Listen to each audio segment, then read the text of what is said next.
नमस्कार.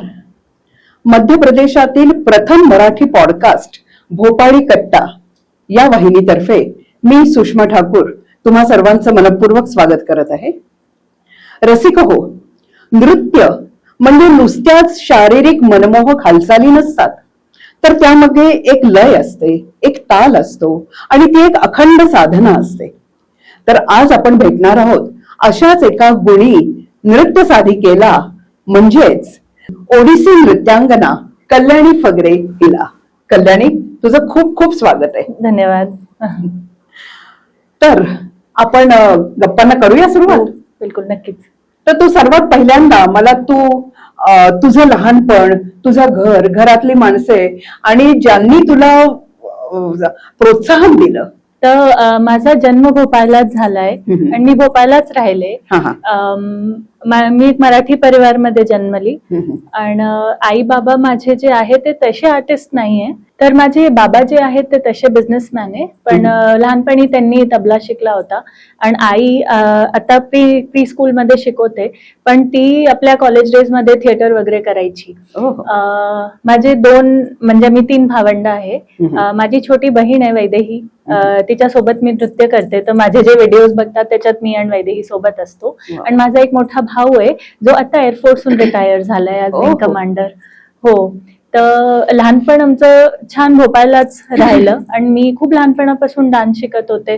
तर आजी आजोबा होते घरी आणि घरात जेव्हा म्हणजे आजी आजोबांनाही खूप कलेची आवड होती आणि आमच्या घरी माझे आत्या लोक आणि काका लोक ते सगळे भाऊ बहीण कोणी ना कोणी काही ना काही कला प्रॅक्टिस करतातच. तर असंच झालं की माझी जी गुरु आहे ती माझी काकू पण आहे. हो, क्या बात आहे. तर माझे जे काका आहे, म्हणजे माझ्या बाबाहून छोटे भाऊ आहे, ते बासुरी वादक आहे खूप छान. आणि ते काकू दिल्लीला भेटले, बिंदूजी आहे ज्या, तर ते दोघं दिल्लीला भेटले आणि मग लग्न झालं त्यांचं आणि ते भोपाळला शिफ्ट झाले. तर जेव्हा आजीनी बघितला त्यांचा डान्स, आणि आजीला मला खूप आवड होती आजीला, तर आजींनी त्यांना म्हटलं की हिला शिकवता का. मी छोटे होते तेव्हा, 4-5 वर्षाचे असेल. तर मग काकूने म्हटलं की हो, आपण सुरू करू शकतो. तर मग तेव्हापासून काकू सोबत मी शिकणं सुरू केलं लहानपणापासून. आणि मग हळूहळू आवड रुची झाली त्याच्यात. अगदी खरंय. म्हणजे आपण निसर्गात सुद्धा बघतो ना की एखादं बीज मातीत पडतं तेव्हा ते रुजतं आणि त्यातनं एक रोप बाहेर येतं. पण जर ती माती सकस असेल, जर त्याला खूप चांगलं खत पाणी मिळत असेल, जर वातावरण चांगलं असेल, तर ते रोप एकदम तरारून वर येतं. तसंच कल्याणीला पाहिल्यावर माझ्या मनात आलं की ही अशी झळाळून निघालेली मुलगी, कारण की तिला घरात वातावरणही तसंच मिळालं, संस्कारही तसेच मिळाले. तर पुढला प्रश्न मला हा विचारायचा आहे की तू ओडिसी नृत्य शिकायला कधी आणि कशी सुरुवात केलीस, आणि पहिल्यापासूनच ठरवलं होतं का की आपलं करिअर म्हणून हेच पुढे आपल्याला करायचंय?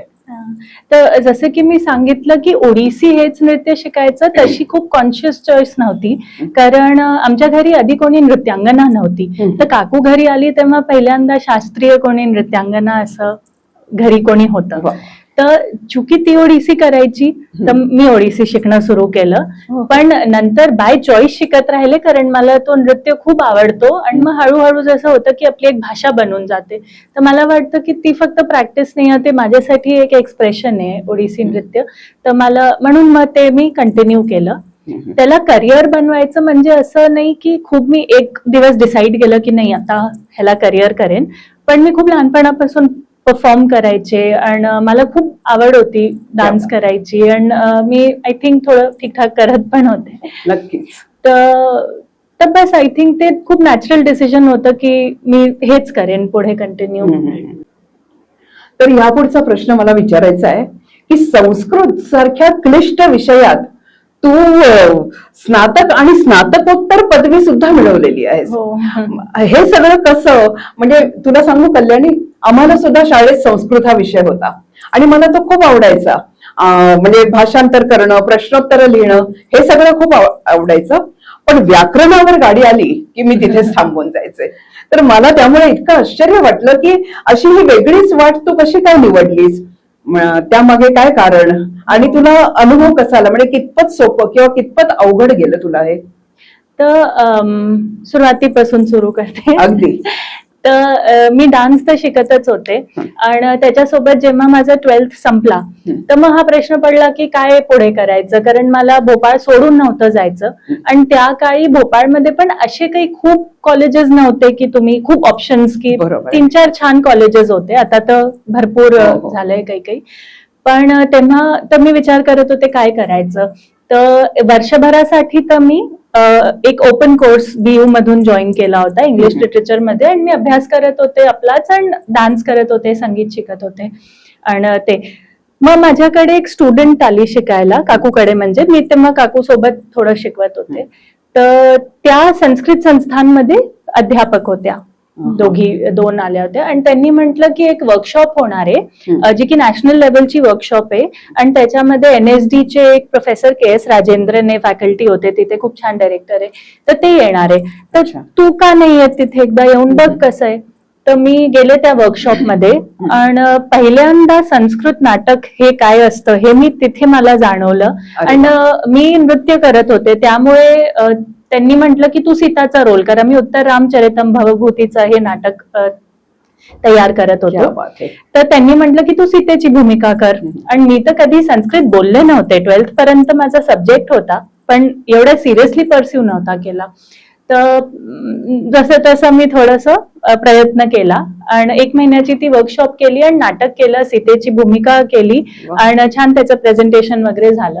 त्या काळी मला कळलं की हे राष्ट्रीय संस्कृत संस्थान म्हणून भोपाळमध्ये अशी एक संस्था आहे जिथे पूर्ण संस्कृत मध्ये अभ्यास होतो आणि स्नातकोत्तर डिग्री PhD वगैरे सगळं इथे आहे. तर मग काकूशी तसं बोलणं झालं आणि काकू म्हणाली की तू करत का नाही हे, कारण नृत्य करते आणि नृत्यमध्ये जोही साहित्य असतो तो सगळा संस्कृत मध्ये मोस्टली असतो. अगदी अगदी. तर जर तुला भाषा येईल तर खूप छान, म्हणजे ते होऊन जाईल. हा. तर मग तिने म्हटलं, तर मी म्हटलं ठीक आहे मी जाऊन बघते. आणि मग मी ऍडमिशन घेतलं तर मला खूप इंटरेस्टिंग वाटलं, कारण आम्ही जे फक्त ऐकतो कालिदास, भास, भवभूती, तर ह्यांचे काव्य ऍक्च्युली शिकायला मिळाले आणि खूप छान टीचर्स होते. आणि पण हे पण आहे की मी ते 3 वर्ष जे स्नातकचे होते ते क्लास तर कमी अटेंड केले पण आमचे खूप नाटकं व्हायचे संस्कृत भाषेमध्ये. तर मी तर ऑडिटोरियम मध्ये असायचे आणि मी खूप त्या काळी म्हणजे 10-15 नाटकांमध्ये काम केलं. आणि मग तिथून ग्रॅज्युएशन केलं आणि मग मी साहित्यामध्ये ग्रॅज्युएशन केलं. आणि मग लागोलाग मला वाटलं की आता म्हणजे पोस्ट ग्रॅज्युएशन इथून करावं, कारण छान वाटत होतं तिथे राहून. तर मग पोस्ट ग्रॅज्युएशन तसंच झालं. पण व्याकरण वगैरे शिकायला तुला त्रासदायक नाही वाटलं? तर मी तसं CBSE हून 12th केलंय आणि इंग्लिश मीडियम मध्ये, आणि मॅथ सायन्स माझा सब्जेक्ट होता. तर जेव्हा मी या कॉलेजमध्ये गेले तर इथे तर पेपर पण संस्कृत मध्ये लिहावे लागायचे, कारण आमचे टोटल आय थिंक 7 सब्जेक्ट होते, ज्याच्यामधनं 3 सब्जेक्ट आमचे संस्कृतचे कोर होते आणि 4 सब्जेक्ट होते जे English foundational course, English, history वगैरे, कम्प्युटर्स.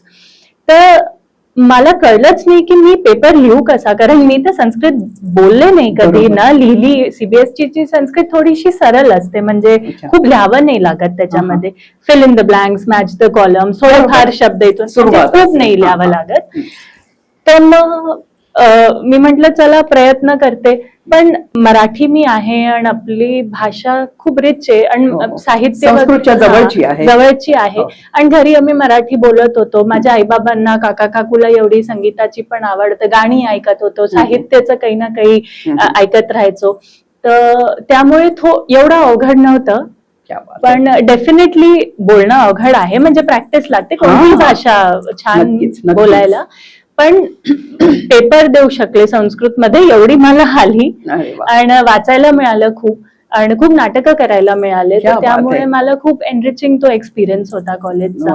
आणि म्हणून डिसाईड केलं की म्हणजे पोस्ट ग्रॅज्युएशन पण करेन. क्या बात आहे. म्हणजे नेहमीच्या वहिवाटीपेक्षा एक वेगळा मार्ग तिने निवडला आणि यशस्वी झाली, हे कौतुकाचं आहे. की विचार वेगळे, बुद्धी तीक्ष्ण, घरून मिळालेले विचार, संस्कार हे असल्यामुळे पाहिलं ना की कुठच्या कुठे मनुष्य जाऊ शकतो. तर आजच्या तरुण पिढीला हे नक्की प्रोत्साहन देणारा आजचा हा इंटरव्ह्यू आहे माझ्या मते. म्हणजे मला असं वाटतं मी तर हे केलं, पण हे खूप इम्पॉर्टंट होतं की मला मार्गदर्शन द्यायला लोक होते. आणि काकू तर हा विचार तुझ्यात रुजवायला कोणीतरी होतं. हो, हे नक्की एक नक्की. नशिबाचा म्हणजे कोणी एक मेंटॉर आपण म्हणतो तर तो खूप इम्पॉर्टंट असतो यंग एज, म्हणजे या आणि ते टीम तू मध्ये. करून दाखवलंस म्हणजे तुझंही तेवढंच कौतुक आहे ते. तर ह्याबरोबरच आम्हाला हे ऐकायचं की तुझ्या ज्या गुरु आहेत काकू जे म्हणलीस त्यांच्याबद्दल आम्हाला काही सांग ना, आणि त्यांच्याबरोबर काही आठवणी असतील तर त्याही आम्हाला ऐकायला आवडतील. तर माझ्या ज्या गुरु आहेत त्यांचं नाव आहे श्रीमती बिंदू जुनेजा. आणि त्या मूलतः लखनौच्या आहेत. तशा जन्म त्यांचा लखनौ मध्ये झाला. आणि पहिले 10 वर्ष म्हणजे लहानपणीपासून 10 वर्ष त्यांनी भरतनाट्यमची शिक्षा घेतली भातखंडे संगीत विद्यालयाहून. आणि मग त्याच्यानंतर असं काही झालं की त्यांच्या बाबांनी एक ओडिसीचा प्रोग्राम बघितला. मला वाटतं संयुक्ता पाणिग्रेही या ज्या खूप मोठ्या ओडिसीच्या डान्सर होत्या, तर त्यांचा प्रोग्राम बघितला आणि त्यांना खूप आवडलं हे फॉर्म. तर त्यांनी काकूला म्हटलं की तू आता ओडिसी शिकू शकते, आपण बघू कुठे शिक, कारण ती छोटी होती, 17 वर्षाची होती तेव्हा. तर मग त्यांनी शोधलं आणि त्यांना वाटलं की दिल्ली अशी जागा आहे जी थोडी लखनौहून एवढी दूर नाही आणि तिथे राहू शकते मुलगी एकटी म्हणजे जाऊन. तर त्यांनी तर काकूनी मग मिरांडा कॉलेजमध्ये ऍडमिशन पण घेतलं. आणि गुरु माधवी मुदगल ज्या आहेत, तुम्ही नाव ऐकलं असेल, ओडिसीच्या खूप मोठ्या गुरु आहेत, तर त्यांच्याकडे त्यांनी शिकणं सुरू केलं. आणि मग त्याच्यानंतर 10 वर्ष त्या तिथेच राहून डान्स शिकत होत्या. त्यांना हाही अवसर मिळाला की गुरु केलुचरण महापात्र जे आहे ओडिसीचे दृष्ट आहे, त्यांच्यासोबत पण काही टूर्सवर आणि त्यांच्यासोबत थोड्या क्लासेस करायला मिळालं. आणि खूप एनरिचिंग त्यांचा 10 वर्ष हा एक्सपिरियन्स दिल्लीला होता. आणि तिथेच त्यांना काकाही भेटले, काका बासुरी वाजवत होते सोबत, सगळे कलाकार. हो, तर मग लग्न झालं त्यांचं आणि त्यांनी डिसाईड केलं की आम्हाला दिल्ली थोडी फास्ट पेस्ड वाटली आणि त्यांना वाटलं की जर कलेला आम्हाला करायचंय पुढे तर भोपाळ छान जागा आहे, परिवार पण आहे आणि शांतीने आपलं ध्यान करू शकतो इथे. तर ते दोघं मग भोपाळला आले. मी खूप लहानपणापासून काकू सोबत शिकले, म्हणजे मला ती काकूपेक्षा जास्त गुरुच आहे, कारण तो डायनामिक जास्त होता. आता आम्ही खूप म्हणजे बोलतो आणि मैत्रिणींसारखाही आहे आणि खूप खूप मल्टिपल लेयर्स आहे त्या नात्याला. पण हो, तर काकू सोबत त्यांना त्या माझ्या लाईफ मध्ये आल्या हे माझं खूप भाग्य होतं. कारण मी आज जे आहे, माझे विचार जसे आहे, मी राहते जशी, माझ्या खूप काही गोष्टी त्यांच्यामुळे झाल्या की त्यांनी शिकवलं की हे असं करू शकतो, हे असं करू शकतो आणि हे करतं छान वाटेल, हे करून बघ बहुतेक हे. आणि त्यांची सगळ्यात मोठी गोष्ट आहे की त्यांना त्यांची जर काही लिमिटेशन आहे तर ते त्यांना खूप छानपैकी एम्ब्रेस करतात. तर त्यांनी शिकवतानाही मला सांगितलं की कल्याणी हे मी शिकवू शकते तुला आणि हे तू शिक माझ्याकडून, पण हे मी बहुतेक एवढं छान नाही शिकवू शकत की कोणी अजून व्यक्ती शिकवू शकतो, तर तू त्याच्याकडे जाऊन शिक.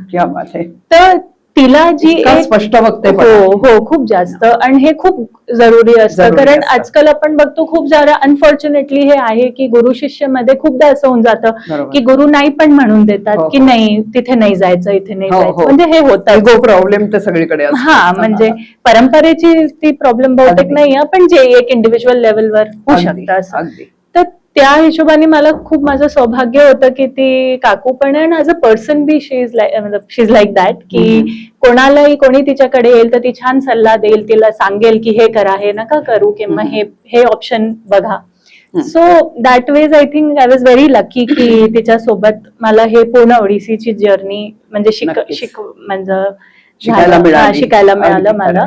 आणि ही सगळी जी तू नावं घेतलीस ते या क्षेत्रातले खूप मोठे गुरु आहेत सगळेच.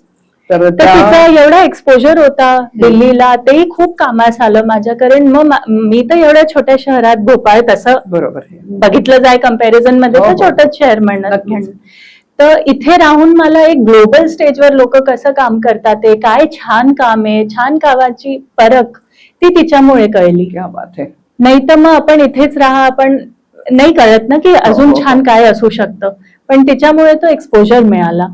तर मला वाटतं ते माझ्याकरता खूपच छान होतं. म्हणजे त्यामुळे मी एवढं काही करू पण शकले.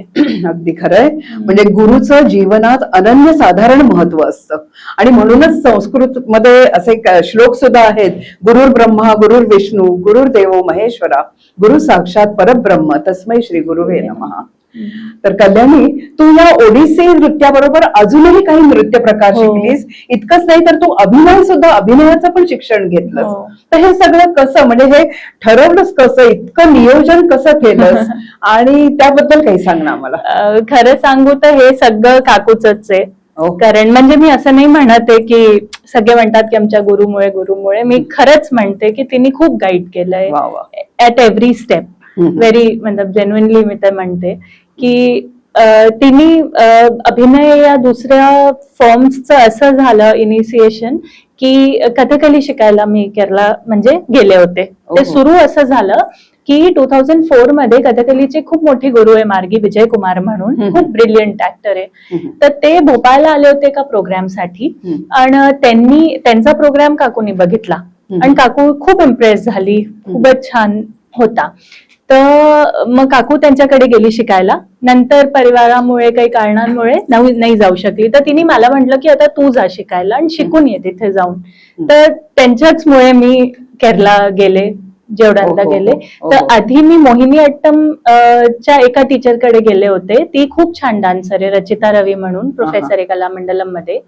आणि मग त्याच्यानंतर 2 वर्ष तिच्याकडे गेले, थोडासा अभिनयचा एक इंट्रोडक्शन घेतला आणि मग त्याच्यानंतर मार्गी सरकडे गेले आणि 3-4 वर्ष लगातार त्यांच्याकडे असे महिनाभर राहून आले आणि अभिनय पक्ष त्यांच्याकडून शिकला थोडा.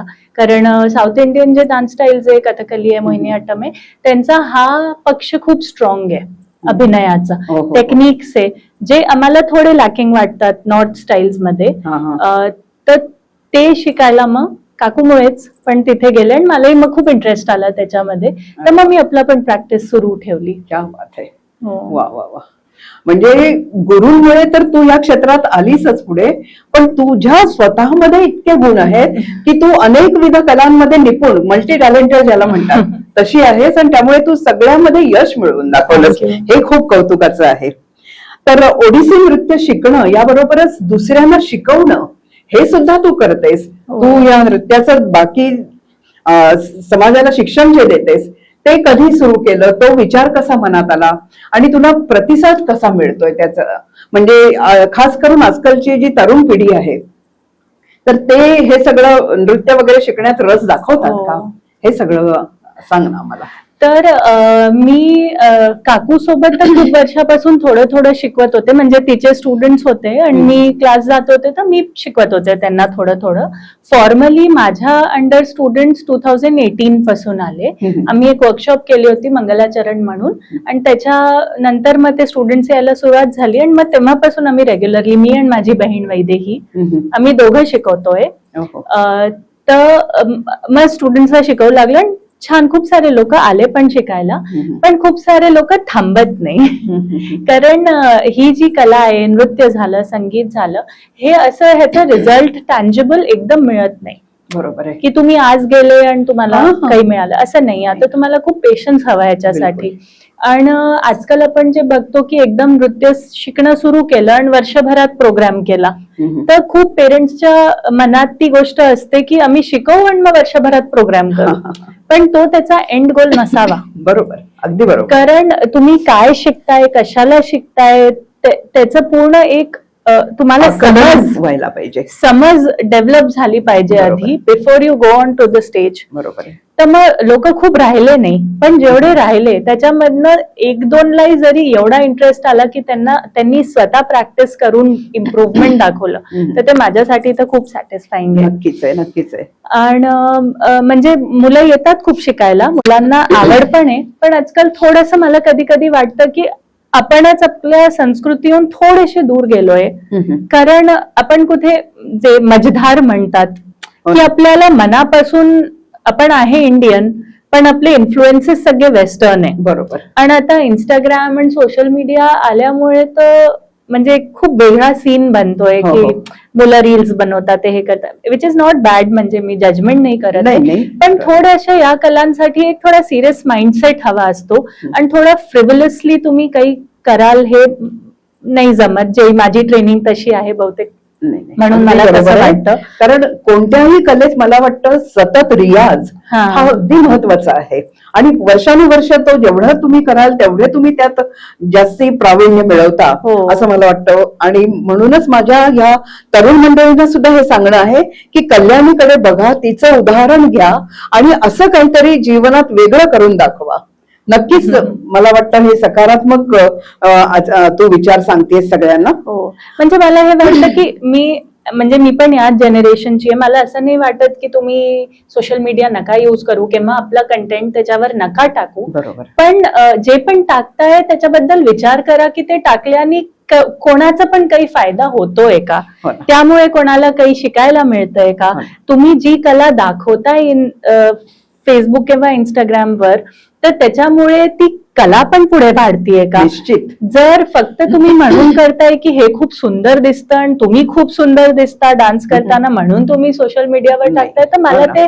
त्याचं औचित्य खूप नाही वाटत. बरोबर. पण इच टू इज ओन, म्हणजे नाही. सगळ्यांची आपली आणि चॉईस मला आहे, हेच हे माझं सांगायचं आहे. इंडिव्हिज्युअल पर्स्पेक्टिव्ह मला आहे. हेच सांगायचंय की तू या तरुण पिढीची प्रतिनिधी आहेस आणि तू वेगळ्या वाटेवरून गेलेली आहेस आणि तू यश मिळवलेलं आहेस. तर तसंच लोकांनी विचार करावा, यातून काहीतरी बोध घ्यावा अशी माझी इच्छा आहे. याच्या पुढे मला तुला विचारायचंय की या सर्व वाटचालीमध्ये अनेक सन्मानाचे प्रसंग तुझ्या जीवनात आले. म्हणजे राष्ट्रपती भवनातील तुझी नृत्य प्रस्तुती, तसंच खजुराहो येथील फेस्टिवल मध्ये जी तुझी प्रस्तुती झाली ती, आणि भूतान मधल्या इंडियन एम्बसी मध्ये सुद्धा तू हो. नृत्य प्रस्तुती दिलीस. तर आपल्या भोपाळमध्ये सुद्धा तू इथे भारत भवन मध्ये हो. दिलेलीस. तर यासारख्या अनेक ठिकाणी तुझी नृत्य प्रस्तुती झाली आहे. तर हे सगळे कसे आले प्रसंग आणि तुझा काय अनुभव आहे, तुला काय वाटलं, हे पण आम्हाला ऐकायला नक्की आवडेल. तर जे तुम्ही राष्ट्रपती भवनचं म्हणताय, हा.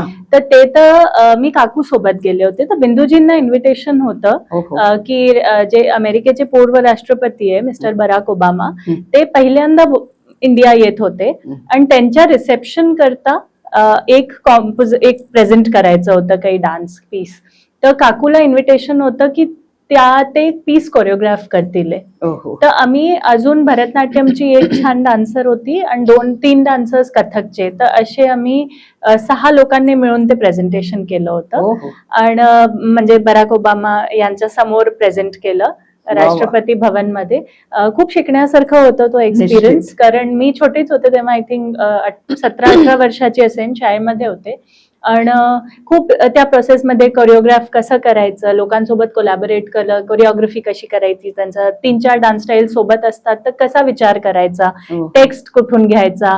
मी पहिल्यांदा रेकॉर्डिंग स्टुडिओमध्ये बसले सकाळ ते संध्याकाळ, तर तो खूप एक एनरिचिंग एक्सपिरियन्स होता माझ्यासाठी.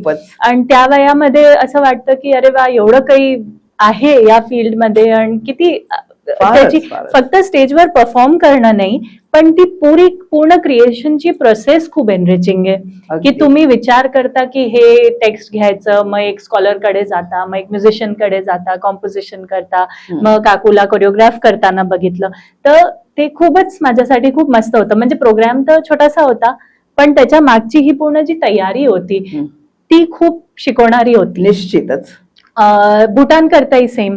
आम्ही लोक जेव्हा सेम कोरिओग्राफी आम्ही भूटानमध्ये पण केली होती. भूटानच्या राजाचं लग्नाचं रिसेप्शन दिला होता इंडियन एम्बसीने. तर त्याच्यामध्ये तर सेम कोलॅबोरेशन आणि कोरिओग्राफी आणि राहणं तिथे खूप एन्जॉयबल होतं आणि खूप छान एक्सपिरियन्स होता माझ्यासाठी. बाकी भारत भवन मध्ये खूपदा परफॉर्म मी केलंय आणि भारत भवन माझ्यासाठी खूप स्पेशल स्टेज आहे. निश्चित. कारण म्हणजे मी सोलो परफॉर्मन्स तिथे दिला. माझ्या बहिणीसोबत पहिला डुएट मी भारत भवन मध्ये केला. काकू, मी आणि वैदेहीनी सोबत परफॉर्म तिथे केलेलं आहे खूपदा. तर खूप स्पेशल स्टेज आणि खूप सुंदर स्टेज आहे. अगदी म्हणजे भारत भवन मध्ये आपला कार्यक्रम होणं हे मनाला खूप मोठं समाधान असतं. माझ्याही कवितांचा कार्यक्रम म्हणा किंवा आमची नाटकं वगैरे जी झाली, तर जेव्हा भारत भवन मध्ये झालं ना, तेव्हा असं वाटलं की आपण कुठेतरी प्रतिष्ठित लेवलवर काम करतोय. तर ह्या सगळ्या तुझ्या आठवणी खरोखर खूपच वेगळ्या, उच्चस्तरीय आणि अविस्मरणीय आहेत. खूपच छान. तर आतापर्यंत आम्ही या सगळ्या तुझ्या आठवणी तर आतापर्यंत ऐकल्या. आता तुझ्या वर्तमान वैयक्तिक जीवन म्हणजे आत्ताच प्रेझेंट वैयक्तिक जीवन काय आहे त्याबद्दलही आपण काहीतरी बोलूया ना. म्हणजे विवाह कधी झाला, काय नाव आहे, आणि मुख्य म्हणजे एक अभिनंदनीय गोष्ट की तू नुकतीच आईपणाच्या वात्सल्यपूर्ण भूमिकेमध्ये शिरलेली आहेस. हो. तर या सगळ्याबद्दलही सांग ना, आम्हाला नक्की आवडेल ऐकायला. तर माझं लग्न भोपाळलाच झालंय, म्हणजे माझं सासर पण भोपाळलाच आहे. आणि माझा जो नवरा आहे अमेय वांगणकर, मराठी परिवारात लग्न झालंय. अरे वा. माझे सासू सासरे जे आहेत ते पण दोघं आर्टिस्ट आहे. क्या बात तर सासरे जे आहे हेमंत वांगणकर, ते माध्यमहून रिटायर्ड झाले. माध्यमची हो. संस्था आहे. आणि तसे ते म्हणजे व्हिज्युअल आर्ट्स त्यांचं आहे, ग्राफिक आर्ट्स पण करतात ते, आणि फोटोग्राफी खूप छान करतात. अरे वा. तर मध्य प्रदेशचे खूप सारे कॅलेंडर आणि मॅगझिन्स मध्ये त्यांचे फोटो आले आहेत. ओहो. आणि माझी जी सासूबाई आहेत ज्या, त्या सेरेमिक डिझायनर, सेरेमिक आर्टिस्ट अरे आहे, वा. पॉटरी करतात. म्हणजे माहेर सासर सगळीकडे हो. कलाकार लोक आहेत. हो. वा वा वा. तर त्यामुळे अमेय पण, चूंकि आई बाबा दोघंच आर्टिस्ट आहे, तर खूप कलेची आवड आहे, त्याला समज आहे आणि खूप सपोर्ट करतो. त्याला कळतं की चॅलेंजेस काय आहे कलेमध्ये किंवा किती सॅटिस्फॅक्शन आहे. तर त्यामुळे मला खूप छान वातावरण दोन्ही जागी मिळालं, निश्चित. प्रोत्साहनवालं. आणि पूर्ण परिवार म्हणजे इव्हन एक्सटेंडेड फॅमिलीमध्ये लोकांना खूप आवड आहे कलेची. तर तसा कधी त्रास काही झाला नाही. खूप स्मूथ माझं ट्रान्झिशन होतं. वा वा. आणि सध्या मी कॉलेजमध्ये म्हणजे सेंट्रल संस्कृत युनिव्हर्सिटी जी आत्ता आहे, जी राष्ट्रीय संस्कृत संस्थान होतं आधी, जिथे मी शिकले, तिथेच मी आता डान्स पण शिकवते, नृत्य आणि अभिनय. वा वा वा. हो. तर तेही करते, क्लासेस पण घेते, डान्सचे प्रोग्राम्स वगैरेही करते. सध्या बंद होते प्रोग्राम्स, कारण आताच मला मुलगी झाली डिसेंबरमध्ये. तर पण सुरू करेन आता पुन्हा क्लासेस वगैरे. आणि बस. वा वा वा.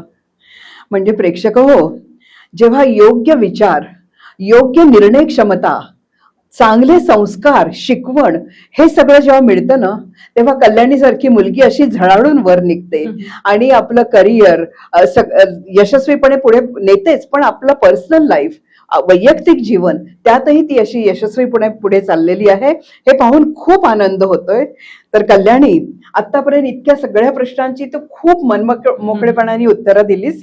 आणि एक तऱ्हेने थोडक्यात तो तुझा जीवनपट आमच्या डोळ्यापुढून असा सर सर सर सरकत गेला. आणि मला खूप चांगलं वाटलं हे सगळं ऐकून. आणि तुला तुझ्या पुढील जीवनासाठी खूप शुभेच्छा.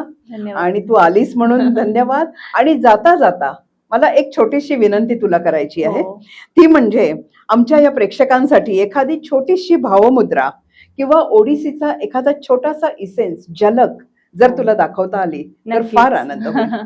ठीक आहे. की रामनवमीचा वेळ आहे, आज रामनवमी आहे. तर मी एक श्री रामप्रेमाष्टकम एक कॉम्पोजिशन आहे, त्याच्यामधली एक ओळ करून दाखवते. जरूर जरूर. ठीक आहे.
वा वा वा कल्याणी, अतिशय उत्तम अभिव्यक्ती. म्हणजे मी तर फक्त बघतच बसले होते की इतक्या थोड्या वेळात किती सुंदर मुद्रा तू करून दाखवलीस. खूप खूप अभिनंदन तुझं. धन्यवाद. आणि तुला पुन्हा एकदा पुढच्या सफल वाटचालीसाठी खूप खूप शुभेच्छा. खूप खूप तुम्हाला धन्यवाद. याबरोबरच तुमच्याही सर्वांचा निरोप घेतोय आम्ही. पण एक विनंती अशी आहे की महाराष्ट्राबाहेरही आपली मराठी संस्कृती जतन करण्यासाठी हा पॉडकास्ट सुरू केलेला आहे. तर त्याला तुम्ही तुमच्याकडून खूप प्रतिसाद द्या, लाईक करा, शेअर करा आणि सबस्क्राईब करा ही विनंती. धन्यवाद.